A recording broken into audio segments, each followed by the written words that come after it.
Good morning. I am Sunburst Starbright, the new Pokemon.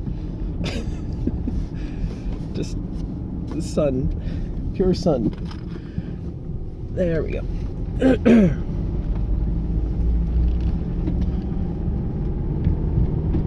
So I watched a thing on something on kind of the history of Pokemon, which is my generation, kind of. And every generation after that, apparently.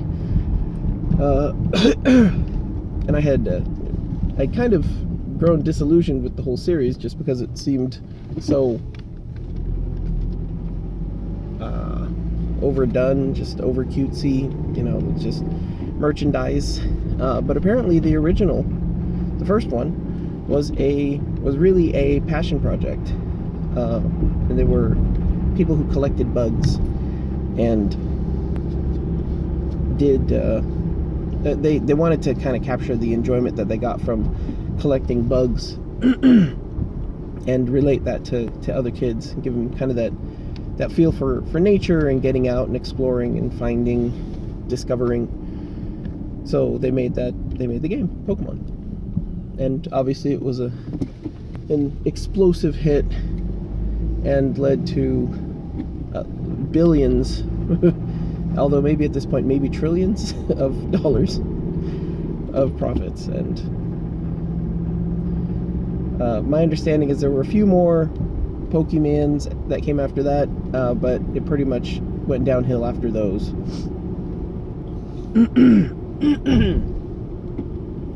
And we get to this point today where we're like,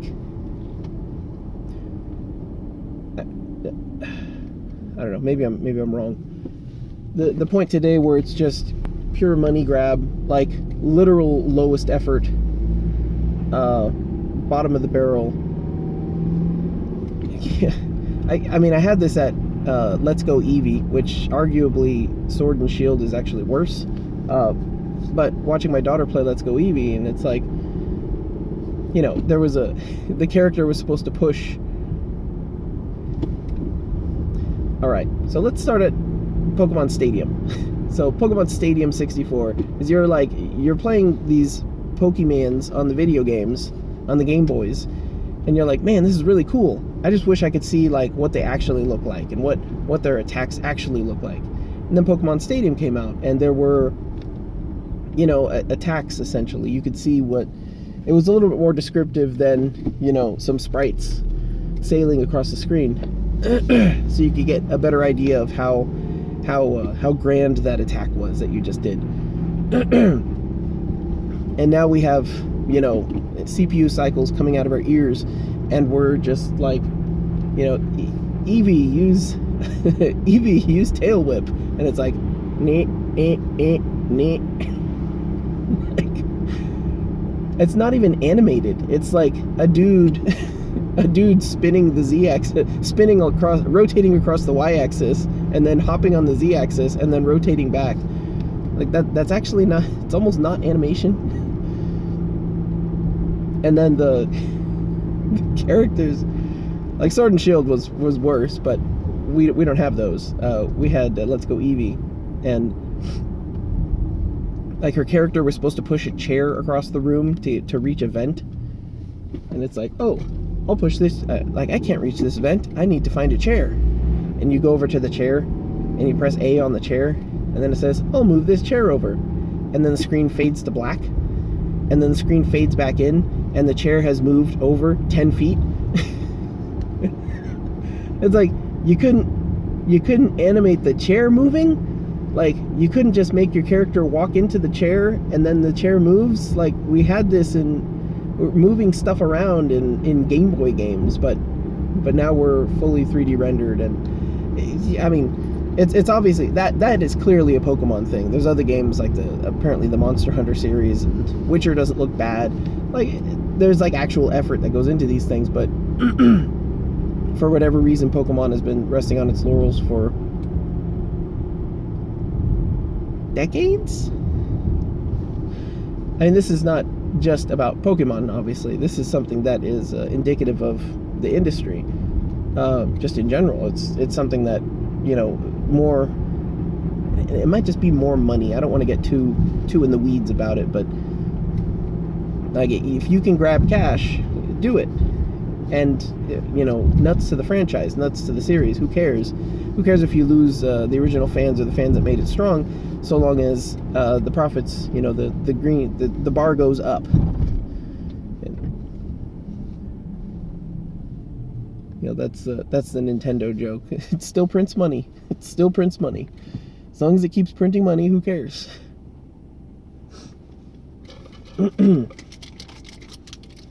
And it's odd because in actuality, I mean, Pokemon's kind of a standout thing that's a little bit different because they do get a lot of pure sales, and it's like the number one most valuable franchise ever. And Nintendo is now, or as of last year, I believe, the most financially successful company in Japan, in the entire country. Like, over all the car manufacturers, the electronic manufacturers, it's Pokemon. And it's just, appealing to the worldwide audience. And then, again, for Pokemon it seems different, but this is a monetization scheme that's been going on for a long time, especially in the video game industry, because they see there's money to be made, so everyone wants to cash in, and no one cares about hardly anything, it seems. And you can make a mediocre game and get whales and just be done, like not care about anyone else. This is just like, it's like the Fortnite business model. It's ridiculous.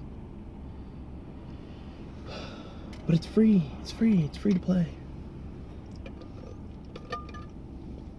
I mean, I play Warzone. I have spent $0 on Warzone, and I have no doubt that it has made, I don't even know who makes it. Call of Duty? It's not even Infinity Ward now, is it? Like, I got out of all that stuff. I haven't, like, EA buying all this stuff out. It just, it became an assembly line, and it became a monthly subscription almost, a yearly subscription. Buy your yearly release. And that was what was kind of refreshing about Nintendo, is that they didn't do that stuff.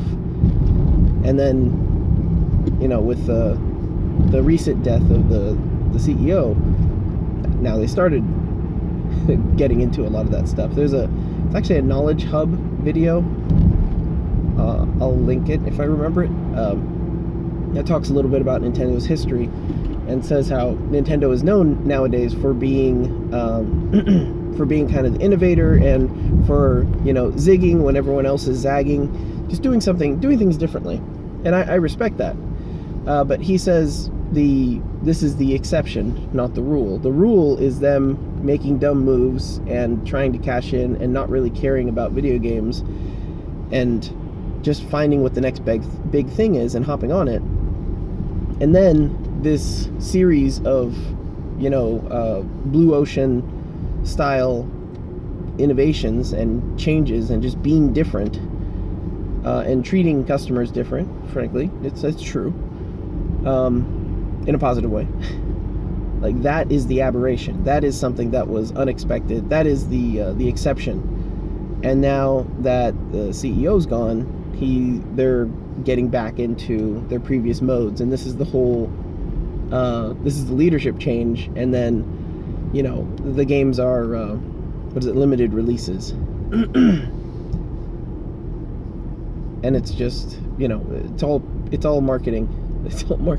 It's marketing all the way down. It's marketing smashing a face forever. That's the future.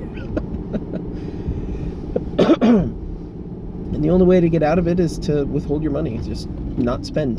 To not spend is absolutely as much as possible. And there's ways to trick yourself, I guess, into doing kind of that, figuring out what's actually important, what you actually want to spend money on, and then saving up very pointedly, very specifically for that purchase. And just at the expense of not spending little bits here and there and everywhere. because it's always the little things that add up. You know, the big expenses, big purchases, like you watch out for those generally, but it's the little things. It's very easy to be nickel and dimed month after month. No, it's just processes everywhere. Just building additional processes to handle all these additional services that are not really necessary. It's like we started composting, and that's like contributing to the cycle of you getting product, consuming I mean, referring to food, but you're getting food, consuming food, and then you have waste from that food, and you can compost that back into valuable nutrients and nitrogen for your yard, for your area. You're taking energy in, and you're putting the leftover of that energy back into your land.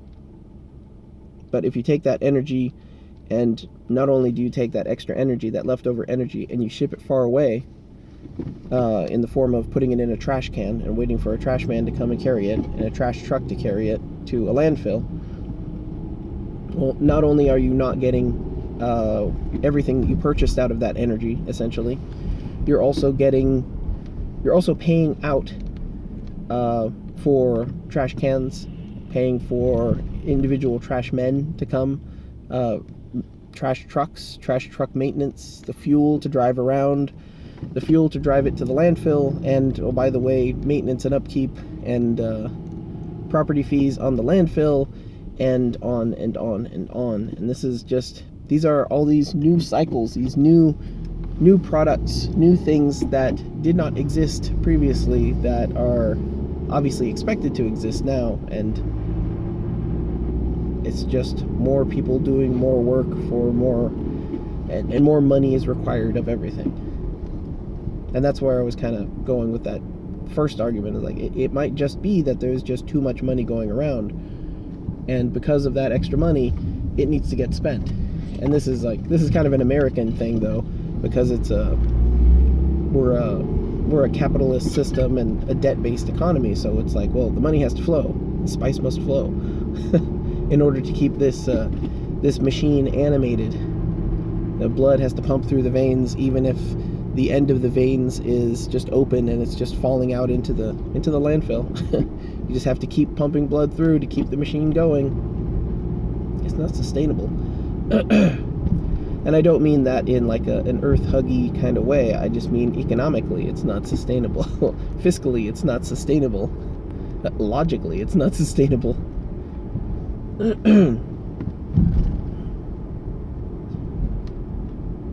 This is kind of an overarching concept. It's a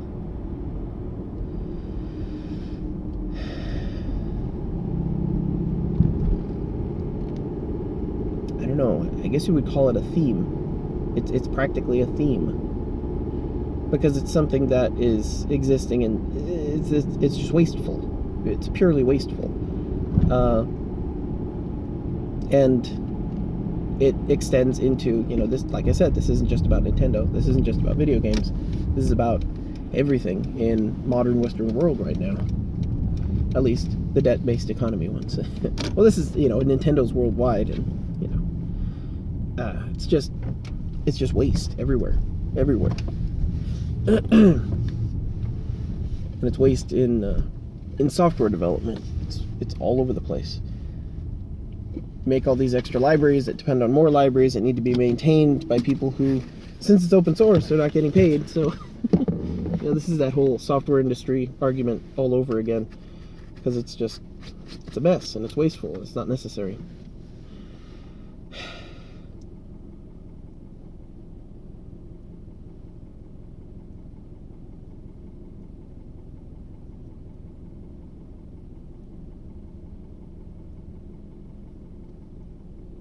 I had another thought, and then I lost it. What a waste.